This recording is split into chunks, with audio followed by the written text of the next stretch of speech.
how do we know exactly the one-to-one correspondence? Did you get one of these? Nope. Aleph means ox. When was that? Thank you. How did we know? At what historical point did we know that Aleph means ox?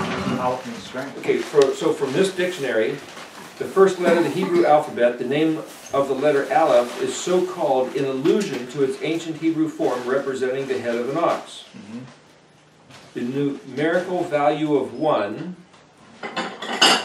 And then if you look at the word that's spelled, the phonetic spelling of Aleph, Lamed, Pei, which is Aleph. Aleph, the word means to be linked together or connected, trained, taught, tamed, domesticated, to bring forth thousands. The word Aleph means thousand.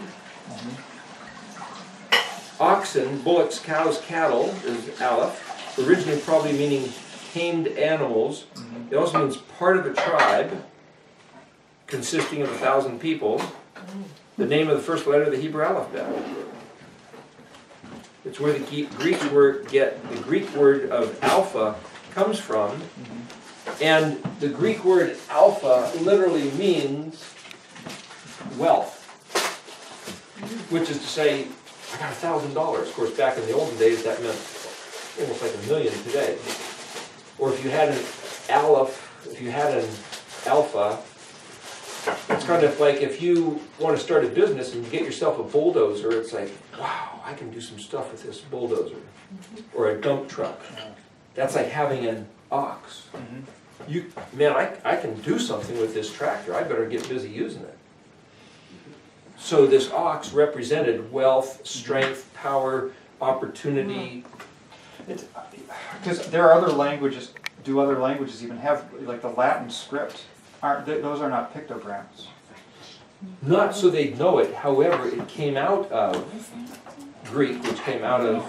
Greek is kind of sort of pictograms as well, in a sort. So up on this chart here, here's the English, here's the Greek, here's a form of Hebrew that was used in a Dead Sea Scroll that was found of Leviticus, and then here's the font that I used. But the Greek letter A is the Aleph, B is a form of the Bet, Gimel, yeah, it's a backwards, like the inverse, Dalet just turned upside down, it's the same letter. Hey is the 90 degrees opposite of that side, which is the same as the E. The word F, Vav, is the same exact letter. But the interesting thing about Greek is that there used to be a letter called digamma, which was the 6th letter. But they stopped using it. They went to the 7th letter, which is zeta. But now, instead of being the 7th letter, it's the 6th letter. And instead of being the 8th letter, it's the 7th letter. So from letters number 7 through 10, there's this weird offset. Well, is it the 8th or the 7th? Well, it's kind of both, because digamma was lost. It just throws a monkey wrench of confusion right into the middle of the whole count. Joint stuff. And if nobody knows that, then it's like, does Ada, the letter H, line up with Tet, which is our letter H, or does it line up with that's the commercials. Zeta? Is it the 7th letter, or is it the 8th, or is it the theta? And it's like all of a sudden it's like, well, who knows and who cares, because it's not lined up with Hebrew anyway, it's a different language. And it's like, no, look at theta is the letter Tet. It came out of the same pictogram. You can see the pictogram right in it. Well, so what I'm saying is that the Greeks maybe didn't remember. Just for what it's worth, there's a double asterisk here. Nigel Pennick has a double asterisk. What I'm saying is that I made reference of his book called Magical Alphabets. It's an occultic sort of thing that someone gave me to look at. Just for what it's worth. He was saying Greek letters are used to cast spells, but the most powerful letters used to cast spells are actually Hebrew. Just because you spell words in Hebrew does not mean you're doing sorcery, but you might be. Same thing with Greek. So in Greek, if they used the letter A, alpha, it had to do with wealth. Beta had to do with opposition or challenger. What does that got to do with or house? The letter bet is a prefix, also can mean against. Some people have said the letter bet represents the devil because it means other than one. As soon as you have two, it's like, let's do this. No. You know, if you're single or versus married, now you have this other opinion. Sure. If you have a child, all of a sudden they resist, and it's like, that's where the concept of opposition, challenger, or outside of oneness comes from. So what I'm saying is that if you know the Hebrew letters, you can see where every one of these Greek concepts still fits. So Greek obviously came out of Hebrew. And somebody was saying even the cuneiform letters can be traced back to Hebrew. There's one guy that I met who studied Sanskrit from ancient, India. It's like, well, which came first? Sanskrit was supposed to be the original language. Well, according to my theory, Hebrew was. But if you know Sanskrit, you realize there's some common themes.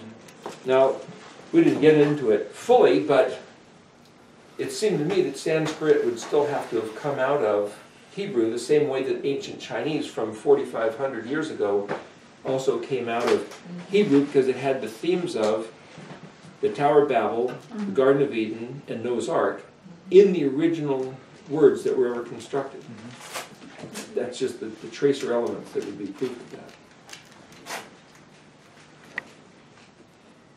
I don't know if that answered your question. Yeah, I don't know if Greek, okay, so you think that they did have an idea, but it's just obscure now. They did have a matching pictograph for beta, for theta. Yeah, the pictographs are virtually a mirror image of Paleo-Hebrew. In other words, you take Paleo-Hebrew read right to left, you hold up a mirror, and now Greek is read left to right, and it's the same image. There's a guy on the internet who shows that with a few. You think any Greeks are aware of this at all today? The Greek language came out of Phoenician, but Phoenician is actually Hebrew, according to Stephen Collins. And I don't know if many people know that. As a matter of fact, I've met a couple different people from Lebanon, which is where Phoenicia was. I asked them, do you know anything about the Phoenicians? And it's like, just some people that used to live here a long time ago. We have no idea, nor does it even matter. It's just like, which Indian tribe lived here? It's like, it doesn't matter. They're gone. That's the way they care about the Phoenicians. But Stephen Collins was saying the Phoenicians were actually Solomon's empire. But they lost their identity, and the Greeks gave them the name Phoenician, which is where we get the phonetic letters PNC of PNC, which is where you get the word Punic, as in the Punic Wars that Rome fought against Carthage. And the phonetic letters of P and C is then where we get the word punk, which is some stupid jerk idiot that is just causing trouble. So the Phoenicians are the Israelites gone punk, stupid, because they threw away the covenant. I mean, that's the connection going back. They were punked? They were punked by their adversaries to get them to throw away the treasures of the kingdom that Yahweh had offered them. That's right. Amen. Yeah, so do the Greeks know that? Well, the Greeks came up with the name. Today, I doubt it. I mean, the Greek letters have numerical values, that's certain. But whether that'd be an interesting thing. But to see if they know of the corresponding meanings. Well, there's an interesting thing. Back before I even studied Hebrew, and it intrigued me, it caught my attention. I wish, it's probably on the internet somewhere, I can look it up. Somebody was wearing a shirt, it was a nerd shirt, it had the Greek alphabet, and it says, you know what these letters are, but do you know what they mean? Every one of these letters are used in either mathematics, chemistry, or physics to denote principles of the functionings of the universe. So that's an interesting concept right there. Why would they use those Greek letters as in equations of systemic order of the way it's all been designed? And it's like, that's what the Hebrew does too, in a sense, but the Greek was used in this different sense. So I don't know if those, I don't know if the symbols that they have incorporated into chemistry, math, and physics actually remain true to the value of the letters, or whether they're arbitrary variables just assigned indiscriminately. But that would be an interesting thing to pick up and look at. And then for the origins of the pictographs, has there been kind of, when did it kind of shake down? When was there a kind of a consent that ayin means this? There's one letter that is a secondary version of the ayin, which is any of the letters. I mean, that's just an example. That wrong one. Oh, just forward, just a little bit. It kind of looks like a knot. That's supposedly the letter ayin also, only it's drawn a little bit more straight. That's the only other version of the letter I've ever seen that looks nothing like an eyeball. If you look at Frank Seekin's book, Hebrew Word Pictures, okay? His original version about 20 years ago was made almost like for elementary children.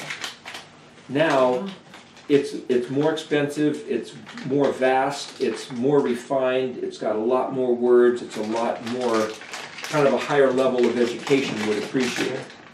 But at least back when, it was very simple and very easy, and maybe even too simple, but yet if you're teaching kids, it was great.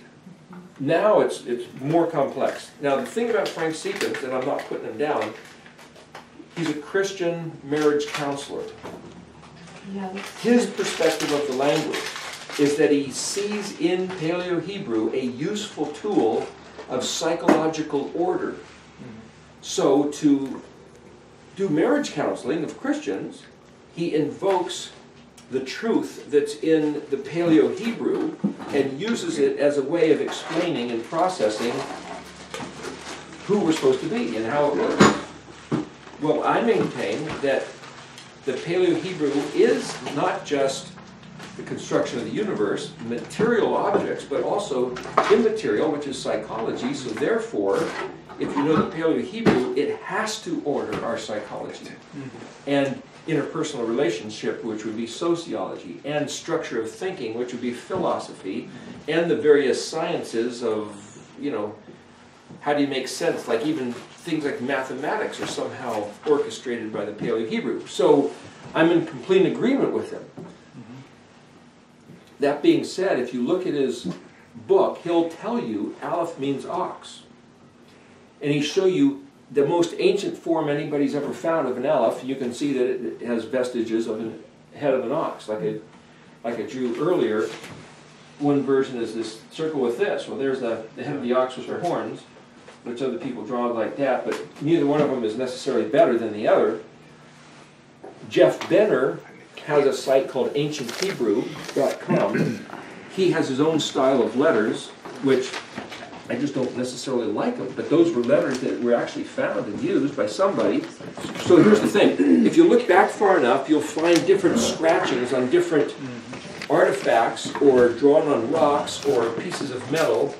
And if you know Paleo, some of them are really hard to decipher, but you can figure out most of the time, you can figure out which letter is which. Every once in a while, there'll be some totally screwball letter. It's like, who thought to do it like this? Was it a scribe? Did the guy have a cramp in his hand? And was it some kids doing graffiti and they decided to distort the letters on purpose? I mean, were these considered sacred letters that nobody better mess with? That only the educated scribes did? Or there's no accounting for these things. Now Solomon, it says in Ecclesiastes that he, because he wasn't at war, and he had a kingdom that was at peace, he sat there and he put his thoughts to more esoteric things, like the best garden, the best party, the best musicians, study of letters and words. So I would think that Solomon maybe was the guy at about 900 BC to take all these versions of Paleo and perhaps put them down into a uniform text and say, okay, as far as we're concerned, this is now the official shape of the letter. He might have done that. I can't prove it. But it seems that at about 900 BC, it became a little more uniform. But in this Leviticus scroll, a guy named Daniel Friedman, who was a professor at UCSD, San Diego, showed you artifacts of those pages of the scroll, and he analyzed the script. and he said, okay, here's every single possible variation of this letter or that letter. Why did the scribe draw it like that? And he was suggesting that there's this phantom archetypal letter Vav. What's the best shape of the letter Vav? And everybody has that picture in mind, and then in their own penmanship they write it. If they're writing fast, if they're getting tired, if their pen blobs ink, it's like, okay, now you're going to get these distortions. So he sits there and has photos of every single one of the variations of the letter and says, what's going on? What did the letter really supposed to look like? So for the letter Vav, for example, that, or is it that? Or some people say it's that. Well, obviously one is curved and the other is round, but that's the same shape. And if you say, well, look at that, that's just, maybe it's that. Well, if it's, or maybe it's just, so maybe you end up with that. Sure. So that might be a Vav. But this became, which became our letter F. It's all the same letter shape. So to say, is it this or is it that? Now the reason I use this form instead of that form, though a lot of people use that form, is that in Daniel 12, according to this embedded code that I see in that chapter, he says, I saw the one in the Dalet position, who was the one above the waters of the river, dressed in white linen, stand there and hold his right hand in his left hand. This letter shape is that letter shape. There's the person standing there with his arms raised.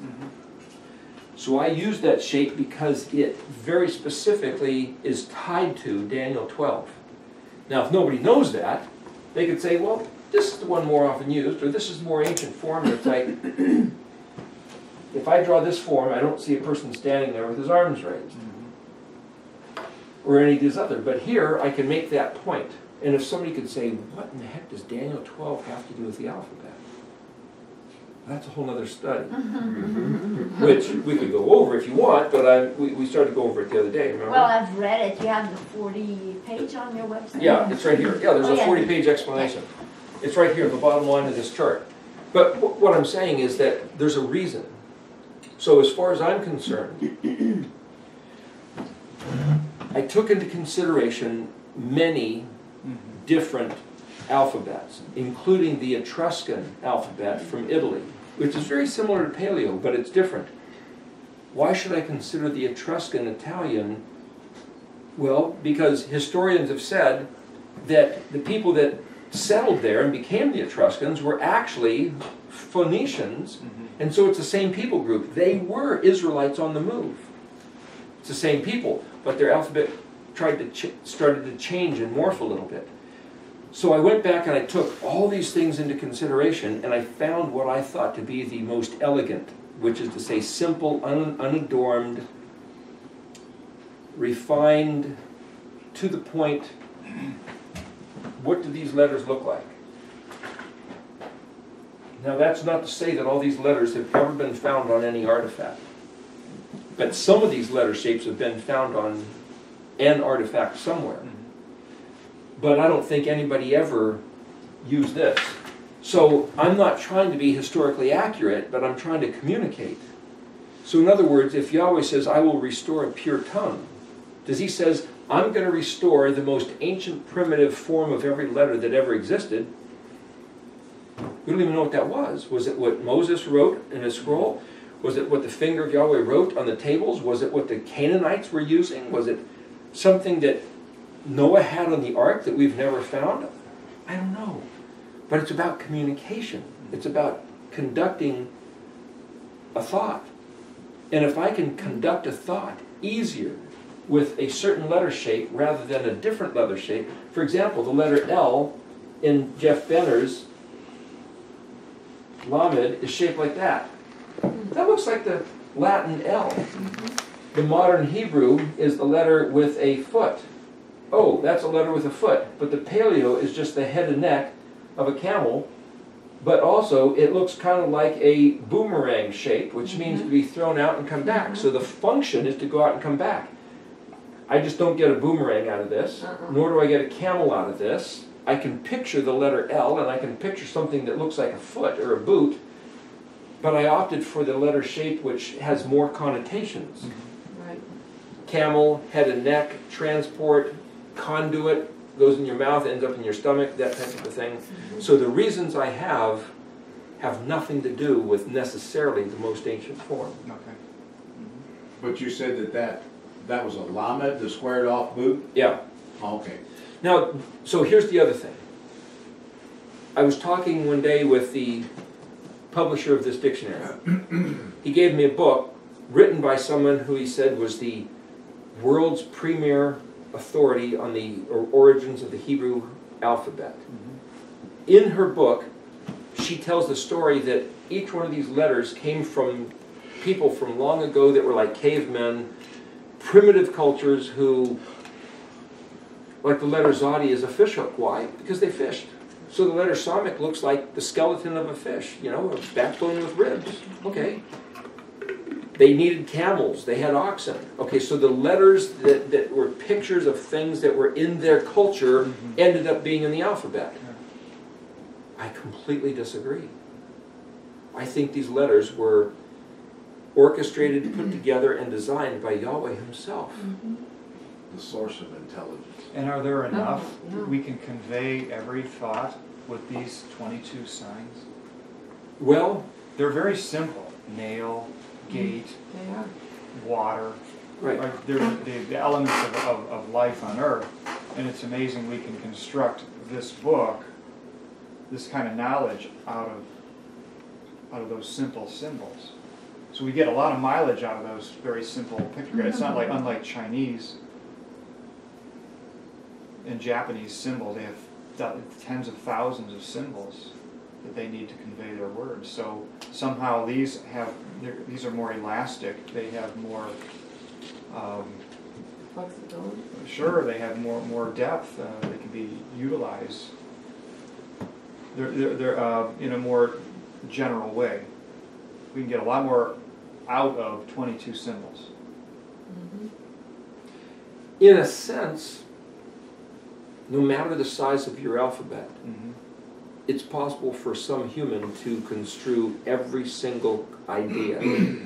But the more adaptable your letters are, you might say it's a little more easier. From what I understand, the Hawaiians only have 13 letters in their alphabet. How do they do it? Do they not understand some of the things we understand? From what I understand, the Eskimos have something like 100 words for snow. Really? So you could say, well, how many letters in their alphabet do they have? It doesn't matter about that. It's the words they construct. Right. To them who live in the snow, there's 100 different types of snow that they might refer to. To us, it's just, it's snow and it's white. Done. You know. Actually, that's not completely true, because we have hail, and there's this stuff that was called grapple, I think, that fell in Montana the other day, and it's just weird stuff, and there's hail.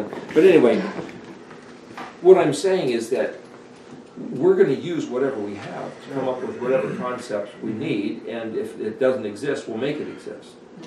In English, when we need to expand the dictionary because there's more concepts that we've invented, we don't invent more letters. Right. We just build with words.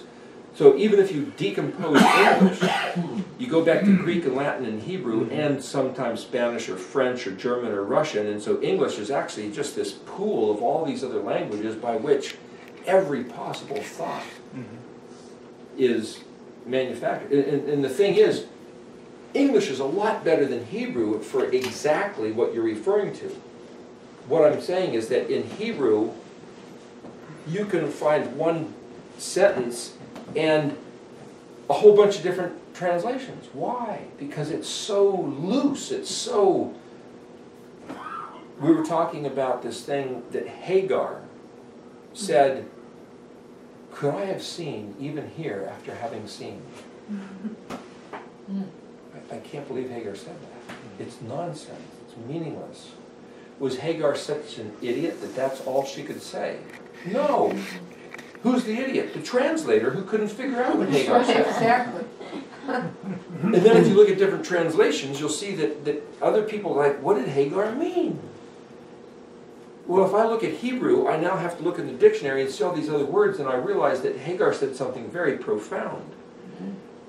So if she said something profound and she's made to sound like an idiot, do we have the intentional bias of a translator who don't want us to have any regard of Hagar, so it makes her sound like an idiot, because they're afraid if they make Hagar sound as intelligent as she was, then we'd have to regard her offspring. Right. That sounds like a conspiracy theory. So I now suspect that the translators have messed with the text. Well, as we were discussing last night, does that mean I can't trust this text? I thought this was the infallible, inerrant Word of God. If I'm now saying the translators have messed with it to lead us astray, is it no longer inerrant and infallible? That sets up a whole problem of a can of worms. So I would maintain, on the one hand, and this is a very controversial perspective, but I would say the Bible itself has been used by our enemy as the weapon to deceive us and enslave us for 2,000 years at least, and maybe 3,000 years since the days of David, or maybe even 3,500 years since the days of Noah, or Moses. How can the Bible itself be used as the weapon to enslave us?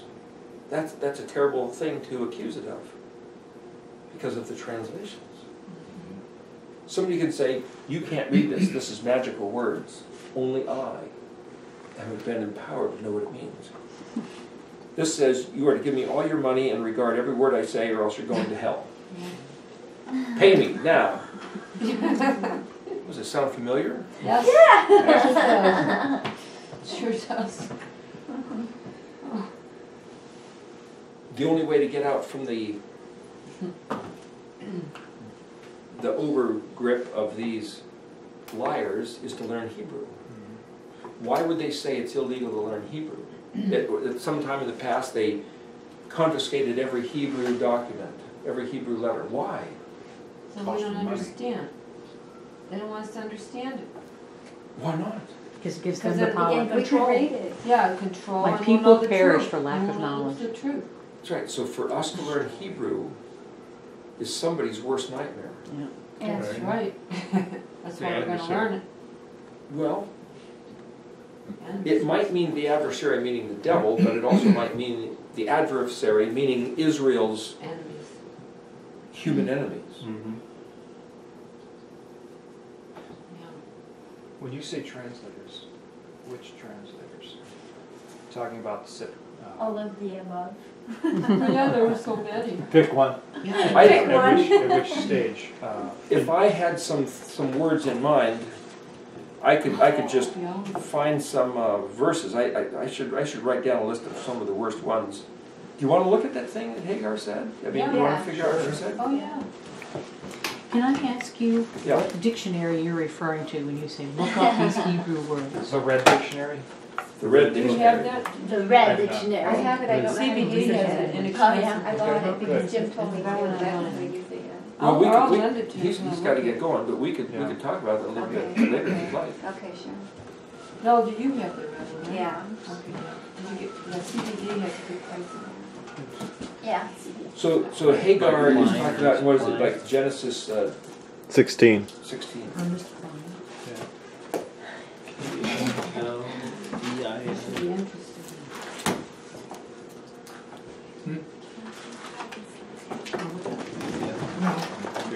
Sure. We can share the table if you wanna. Oh, Come on in, brother. yeah. I don't like to sit back. You don't like me looking at the back of your head? No, but it looks like you're out of the loop. The Red Dictionary. See, I am the loop. Brand new, I just got This it. is my loop. Oh, that's why you need to be here. I'm just tickled that there are people with me in my loop. Yes, it's a thrill.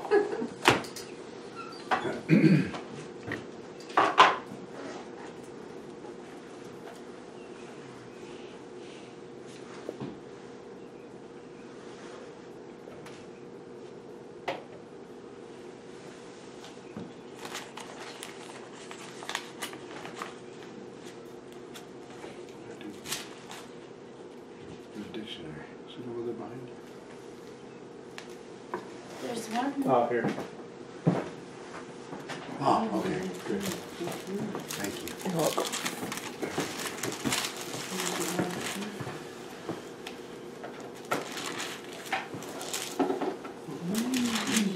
French and Hebrew.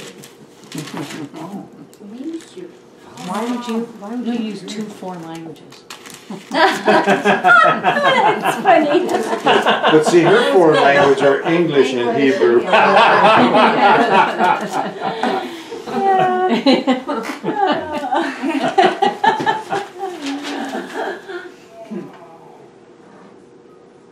The bear awakens. Yeah, the bear.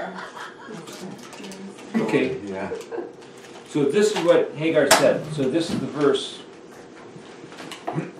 Genesis 16, verse 13. It says, she called the name of Yahweh, who spoke to her, you are the God of vision. In other words, she said, I'm going to call his name Yahweh My computer. Roi, which is not Yahweh, Elroy. Have you ever heard of Elroy? As in, isn't it like George Jetson's kid? Yeah. Yeah. That's nice. Every time we hear the chauffeur, it's good. Not that sound. Al Roy. Where we? Or the French, maybe it's El Roi. 16. So she says, I'm going to call him, she's going to call Yahweh Elroy. Because, she said, then these are the words. Hagam, Halam, Roiti, Achri, Roi. So this word Roy is this word here, which is the same as this word here. Resh Aleph Yod. So the question is, what did she say? So if we want to use the dictionary, this says Hey Gimel Mem. The letter Hey as a prefix generally means the. But it's not necessarily always the letter the. But it functions as kind of like just this neutral prefix to form a word. So, Hey Gimel Mem,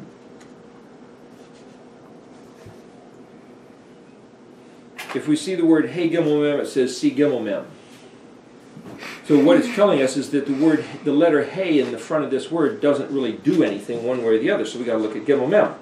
So I'm trying to show you here about the using of the dictionary. When it says to look something up, go ahead and look it up, because it's sending you on a bit of a trail. And the only way to do this, what I've found, is that if you keep